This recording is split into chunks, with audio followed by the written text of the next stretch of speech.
Well, hello, everyone. Welcome to the Southside Beat here on the DK Pittsburgh Sports Steelers YouTube channel, podcasting network. Chris Halicke, Matt Williamson, training camp underway.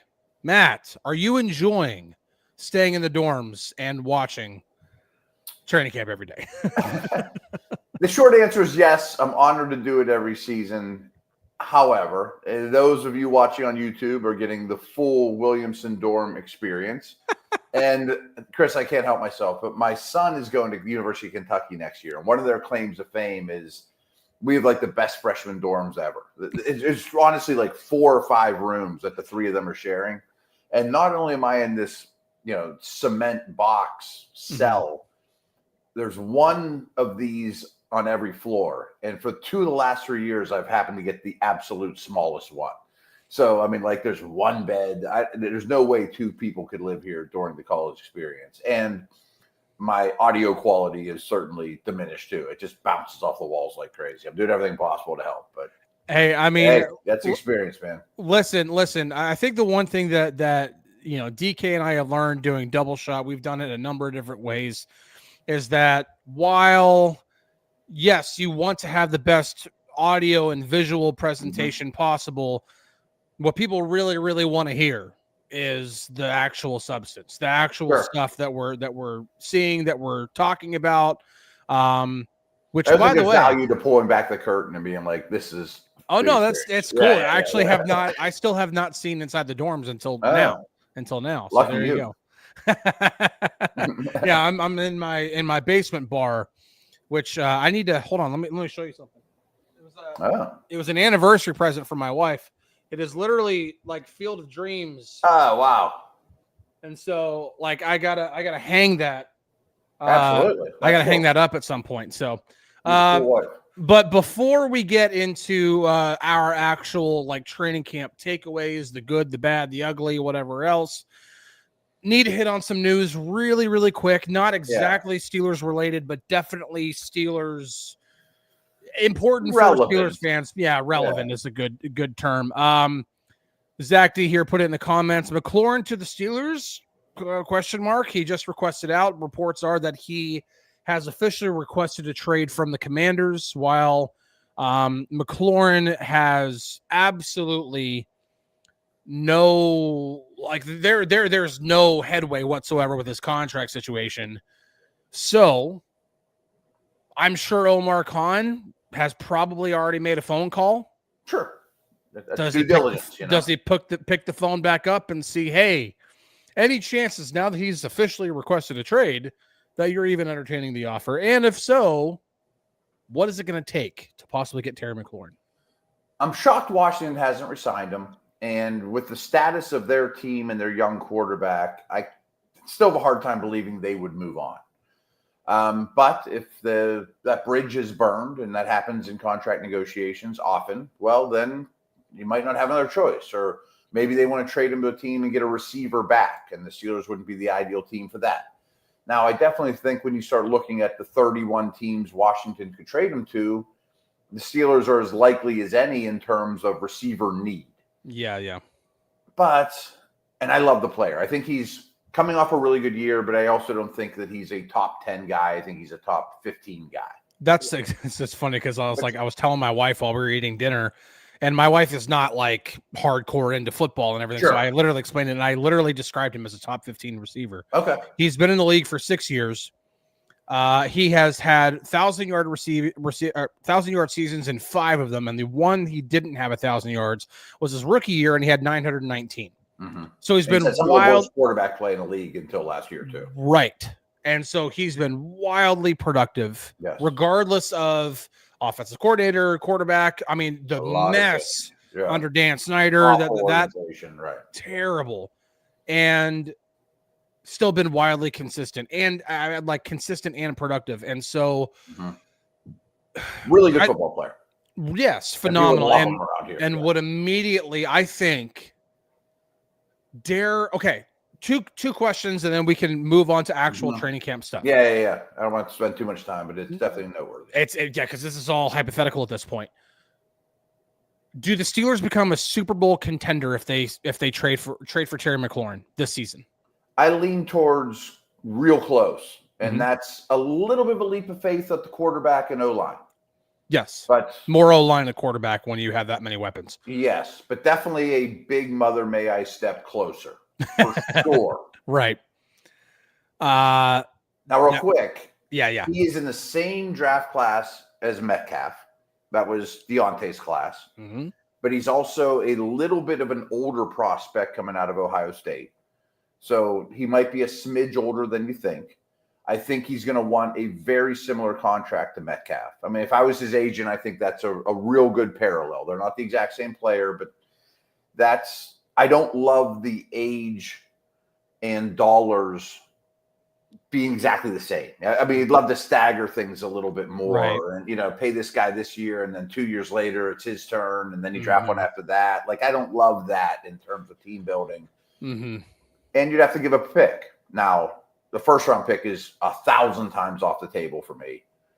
Yeah. That was gonna be my next question. Is what would you be willing to give up? And I can give a little bit of insight on this just because of previous reporting, not on this specific instance, but what would you be willing to give up to get him? I'd gladly give you one of the thirds. I don't think that gets it done. No. But what if it's a third this year and a third next year? Mm-hmm. Something along those lines. Would you give up a second? That's where I'm on the fence. Like Steelers. Just straight up. Straight up. Did for Metcalf. That's a fair price. Mm-hmm. It's just, is that going to prohibit me from getting from 20 to 8 in the first round to get my quarterback? Now, I think 2 years from now, first round picks going to be involved in that. But just, I can't prohibit talks to get that quarterback, no matter what. And that's why the first is 100% gone. Yeah, and that is what, and we've been having people here watching live on YouTube asking, like, what are you willing to give up for Scary Terry? I personally, like, if I'm Omar Khan and I have permission to trade for Terry McLaurin and the Commanders say, name your price pretty much, and if I can get him straight up for a second round pick next year, second round pick, I'm doing it. Like, that's just me. I lean towards yes, but that to me is fair, and that is right. Like they always say in negotiations, everyone should come away not 100% happy. Like, I get both sides. Right? But and so the reason why I say that is because the Steelers can trade away their second next year, and they can still trade up to get their quarterback because they have at least 3 third-round picks next year. Right.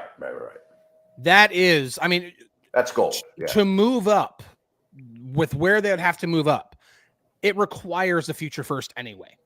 So your goal, part of it. That is the main. Right. Well, I'm just saying, unless they have a disaster season and they're picking 9th or something. Right. So if the Steelers are picking 24th. They always pick 20. You say 21, or you know what I mean? Right, yeah, right. I was a little optimistic, thinking that they'd at least win a playoff. Maybe win a playoff game, right? So they're picking 24th. And helps you do that, right? And they pick 24th, and they want to trade up to 8. Well, the Chiefs traded from 27 to 10, and gave up just a future first and a current year third. Mm-hmm. Now, I'm not saying it's going to be the same exact price. Maybe you have to give up 2 thirds and a future first. Maybe you have to give up a future first, a future fourth, and 1 current year third. I don't know. Conditional pick or whatever, but you can figure out the spare change. Exactly, because the main piece of what you'd be trading is a future first anyway. 2 firsts, right? Yeah. Right. This year first, extra first. Get you at the table. Right. You can sit down and play poker. And I see some people talking about salary cap. Don't worry about the salary cap. Seriously, right? I never. Don't worry about that. I know there's a Ramsey, even after Watt, they're fine. There's a really, really big difference between what Over the Cap shows and what Spot Track shows, because Spot Track has information on Jalen Ramsey's contract that Over the Cap does not, or maybe Spot Track is wrong and Over the Cap is right. I don't know, but that is the key difference, is that there is a major difference in the details on the cap hits for Jalen Ramsey. Because that's the difference between like 18 million and 33 million in cap space. But either way, they can also freeze things up and renegotiate and all those things too. It's not a fly in the ointment though. Yeah. If Broderick Jones stinks, I can't go left tackle shopping in free agency. Yeah. You know what I mean? Yeah. That's a problem. You don't have that umbrella for your left tackle. Yeah. You're going to have to hope that you find somebody else. or you're going to have to draft another one in the third round. I don't want to be. I never will ever want to be the team that signs Dan Moore to 20. Exactly. You know, I get why the Titans did, and I'm not giving Dan Moore a hard time. You just don't want to be that team. Yeah. All right. Well, let's go into a break. Enough on the Terry McLaurin stuff. We actually do want to talk about training camp, and there's a lot to talk about so far. We've had a first padded practice. Today was probably the most chippy, even though there weren't any pads. Good showing today. It was a really good showing today. So we are going to take a quick break, and when we come back, we'll dive into all of that right after this. At DK Pittsburgh Sports, we take pride in coverage that connects our city's fans to their favorite teams. Now, that connection's stronger than ever. Introducing our all-new state-of-the-art app. Find expert inside reporting and original podcasts. Check live box scores. Track the latest stats. Chat it up with our community of thousands of fans, all in one place. The new app from DK Pittsburgh Sports. Coverage that connects. Welcome back to the Southside Beat here on the DK Pittsburgh Sports Steelers YouTube channel and podcasting network. Chris Halicke, Matt Williamson. We have both been at training camp since the start. Your vacation leaked into training camp. Didn't miss a snap of practice. Though. Right. That's what I'm saying, though. You've still seen every bit of practice. First impressions of camp. The first few practices of camp, we've had the entire acclimation period. We've had the first padded practice. Today was the second practice after the acclimation period. They weren't in pads, but like I said, it was really, really chippy today. Yeah, and a long practice. It was like 2.5 hours. It felt seriously. Like. Yeah. Friday Night Lights is tomorrow night. It's been an eventful week. So your initial reaction to training camp thus far? First off, we lost some valuable minutes of evaluation time because of rain, so that has to be noted. And post acclimation period is way better than pre. The Hall of Fame games tonight. Everyone's psyched to see the Hall of Fame game. Football's back. Everyone's psyched to see training camp.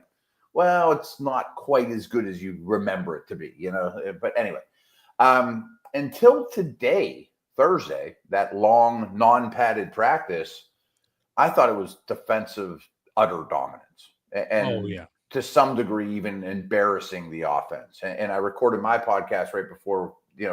After practice saying, I was very happy that the offense responded and was tired of getting kicked around and came out and played, to me, their best ball and their chippiest ball, and Ramon Wilson, Johnny Smith, Rogers, everybody was sharper and looking good. At least they responded after their lowest moment, in my opinion. Yeah. Now, because some people might hear that and be like, "Oh God, this is going to be another bad offensive season," and everybody's ready to jump off a cliff. The defense is always ahead of the offense at this point, even with all 32 the new teams. Folks. Yeah. With all the new, even with all the new pieces the Steelers have, with Jalen Ramsey and Darius Slay and the rookies up front and Cole Holcomb back after. I mean, the defense is still going to be way ahead. Yeah. That's just the way it is with football. And it's not just a Steelers thing. You're going to have a new leading rusher, receiver, and passer this year. It's going to take some time. It's going to take some time. Yeah. Going to take some time. But yes, there have been flashes, for the offense before today. We're recording this July 31st. Before today, there were flashes of some, like the one out route where Aaron Rodgers hit DK Metcalf during 7 shots. Darius Slay tightened coverage, and it's just perfectly timed, perfectly placed right on the outside. A few of those, flashes of, okay, there's what the offense can look like when it's really humming. That connection could be pretty nice. Right. And is it a fair, safe bet that like DK Metcalf is going to have at least 100 catches? If he plays 17 games, I'm taking the over, yes. That's what I'm saying. Like, unless McLaurin shows up or something. Right. But my gosh, like at this point, DK Metcalf is going to catch a lot of footballs. It's him and everybody else. Yeah. But today was the first time I saw real rhythm and I'm the lack of a better term here, cleanliness of operation. which is like Roger's specialty. Right. And it was his cadence at the line. It was his communication pre-snap. A lot of and they're not going out there trying to game plan against that defense there. They are literally, the play is called, they're in the huddle, and they are just trying to execute the play called. They are literally learning still the offense. And for that kind of stuff to start sounding and looking like an actual offense at this stage, that was encouraging to me today. Yeah. I thought that was. I felt the exact same way. It was a lot less palms in the air or call a timeout before, this execution stuff, procedural things. We get this one a lot. I got a question here. What are both of your assessments of the O-line so far? Now, this question is hard to answer because, number one, we've had one padded practice. One. Yep.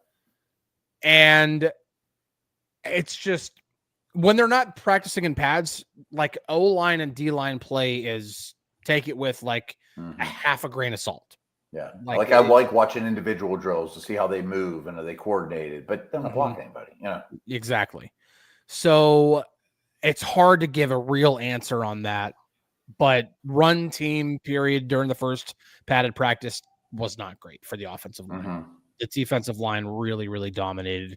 Joey Porter Jr. was flying into the backfield and taking down Jalen Warren and Caleb Johnson. Yeah. And that was great to see, by the way. I mean, him as a tackler and as a downhill player was fun to watch. Yeah. I think. All right, let's go to the other side of the ball real quick because I think we have to talk about. Like we could talk about like super quick because I want to throw one thing in there. Yeah. That question about the O-line, the question I get even more is just Broderick Jones, which is even harder because he missed a whole practice and he left with another one. So like it's the same body of work minus 25%. So I'm like, I'm not avoiding your question, guys. I just don't know any more about Broderick Jones than I did last year. Yeah, and you're not gonna. I understand people want answers on that, but you're not gonna get any true answers. There's not enough data. No, there's just not. The D-line's good. The D-line does look good. I'm pretty confident about. That is the side of the ball I want to go to because we can talk about the offense. Hardly even plays. I know. And it doesn't matter. Okay. We can talk about the offensive struggles and practice and everything like that. I think part of it has to be. We can excuse them away if we want or whatever. But I think this front's awesome. I do think it has to be because this defense looks really, really freaking good. Really good. Starts with the front, but it's also Ramsey and Slay and Porter and Elliott and the linebackers. I mean, Ramsey looks like 2021 Ramsey right now. And he's got swagger and versatility, and you never know where he's going to be. And he is all over the place. I mean, he is in the nickel. He's at safety. When Slay has not been in there because he had like a vet day, I think last Saturday, he was playing on the outside. He is literally everywhere. Everywhere. He's never going to leave the field. No, he is never going to leave the field. Like that. Like there was one Steeler who played on the defensive side who played all 100 snaps. That was Patrick Queen. And I believe if he stays healthy, he will do that again. He will still play 100 snaps. But if there's another player that will possibly test him on that, like to match him, it will be Jalen Ramsey. With all respect to Minka, like I'd rather have Ramsey than Minka, and I'm sitting here thinking, and you got Jonnu. That's the bonus prize. He's kind of good too, dude. Yeah. Now he has dropped a few passes, like one too many. So I'm kind of. I like his movement skills. I mean, do a lot with him, right? Today they had a play. They were in 04 personnel. 04. No running backs, 4 tight ends. Yeah. And Johnny was in the backfield and they ran a pitch to him to the right side. Yeah. Like, I don't think we're going to see that every week, but no, it's possible, right. But that cat is in the bag. I mean, you can dig deep into your bag of tricks and pull that out, any time during the season. With a non-running quarterback, everyone's going to play pass without a running back on the field. It's not like Justin Fields is your quarterback. Right. But yeah, so let's talk about that defensive front. Again, we can only take so much from non-padded practices. There's only been one, but we can take a lot from movement, from explosion out of stance, like that kind of stuff. Hand usage, because somebody brings it up here. I need to find it, but somebody brings it up here. Something about YA Black How many passes has he batted down so far? That's a great question. But more than anybody else. He's hard to throw. And how many as a team have they batted down? Like half a dozen? Yeah, and more than that. And they led the league last year, by the way. And yeah, they were second the year before that. Yeah. And it's the new guys. It's not Cam Hayward and Watt batting them down. Yeah, this is it. John brought this up. I understand YA being more comfortable at defensive end now, but when Cam does retire, hopefully not for another 5 years, man, if he plays into his 40s, good Lord. Could we see them shift Benton to defensive end? I thought they were going to do that this year, but I mean, who knows? Honestly, it really depends. It does. I'm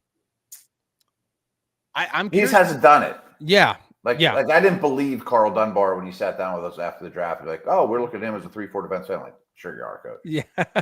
He's going to play the 4-eye. I'm like, he hasn't played anything more than the 3 at Iowa. Right. Like, but I do think there will be a day that he's a nose. Probably. He just hasn't done it yet. I don't know. Yeah.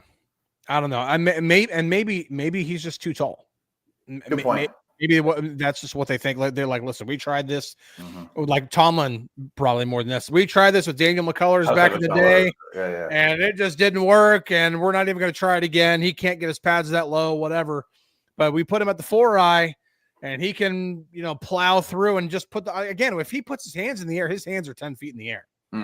Like with his height and with those long arms that he has.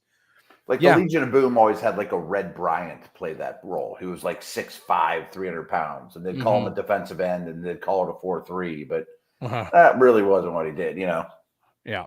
But yeah. So Derek Harmon, I want to get your thoughts on him too, because he's batted down a few passes. Looks right. Yeah, I think I did off hands, balance. I had a slight concern. Every prospect has something in the negative column. Yep. I thought he was a little top heavy. I thought he was a little, you know what I mean? I thought he could get over his skis a little bit. But I think since his last day at Oregon compared to now, he's worked on his body and his balance and those things too. Like you're allowed to change your body, especially at 21 years old or whatever, Mikhail comes in and asks, what are your thoughts of the news of Terry requesting a trade? That was our entire opening segment. So once this show is over, hit rewind, start it over. First 10 minutes of the show, we talked all about Terry McLaurin. Good question here. Rhino asks, does Mark Robinson still have a spot on the roster with our inside linebacker room? I'll tell you what, based off of the first day in pads. I was going to say 3 days ago, I'm like, nah, that ship sailed. No chance. Man. Now it's like he is an explosive, showing up all over the place guy. I had this conversation with Bob Labriola today. Like I always have a list of guys that are at career crossroads. Like Loudermilk was on it last year. And probably still is for that on. Like, you can get real close to being that guy that's just hoping to catch on with the new team, and you're not with the same team over and over. And Robinson's absolutely that guy, but that's sometimes when they play their best football. I would almost think he needs an inside linebacker injury or a Cole Holcomb trade, something like that. And the other thing I don't know is I know he's a major contributor on special teams, but I don't know if he's good at it. You know what I mean? Like he's obviously not terrible, but I don't think he's Killebrew, Right. So, okay. I have always, and I think I've told you this before, I have always defined Mark Robinson ever since the Steelers game against the Packers in 2023. He had one play that really personified this. He is a heat-seeking missile with a broken guidance chip. Yes. 100%. Like he just like there's a warm body. He is hitting it with everything he has, and he will usually do damage, but he doesn't always hit the right mentality for special teams as long as you know what you're doing, right. And but he doesn't explosive and fast, and that's why you take him. That's why you draft him, Right. And listen, he was a 7th round pick. Yeah. He was brand new to the position. He was a running back before. He's drafted traits.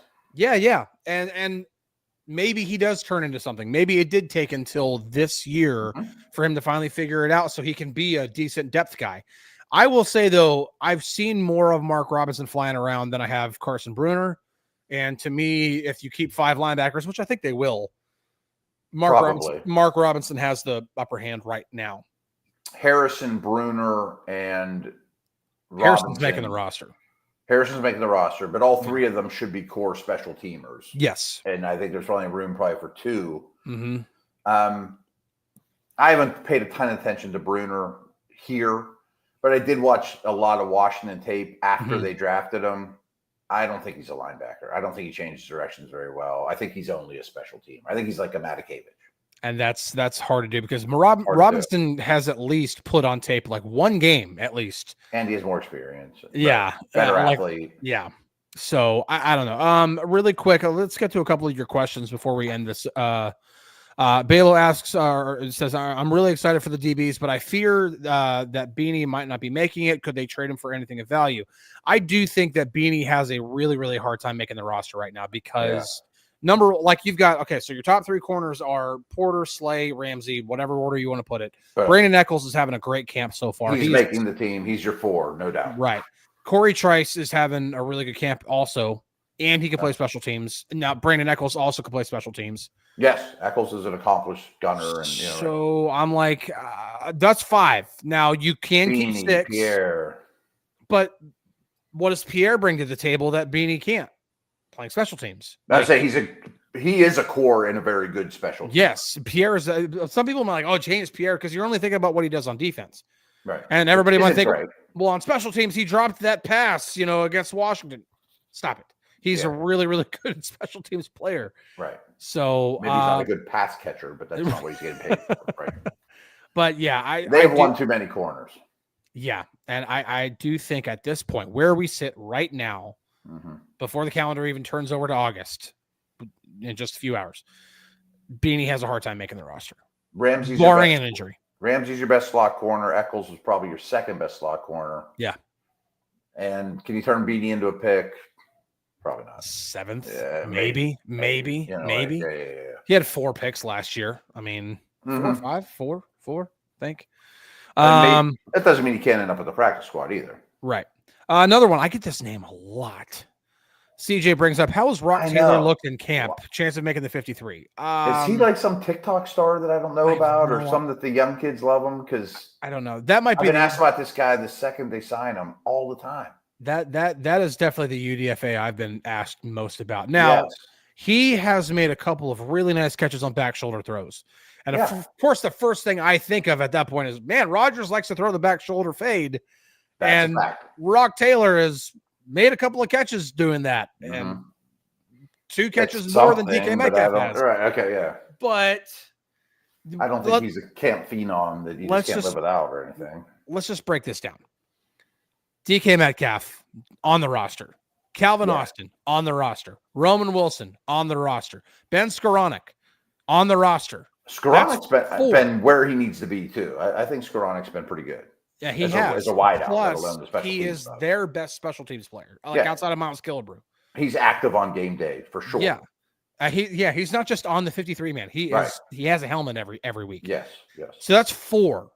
Before I even get to anybody else, Robert Woods probably stands a better chance of making the roster. Scotty Miller probably stands a better chance of making the roster. We're not even talking about signing Gabe Davis. Wide receiver be named later. We're not even talking about those guys. Yeah. And the chances that they keep even 6 receivers are pretty slim because they're going to have one's a special teamer.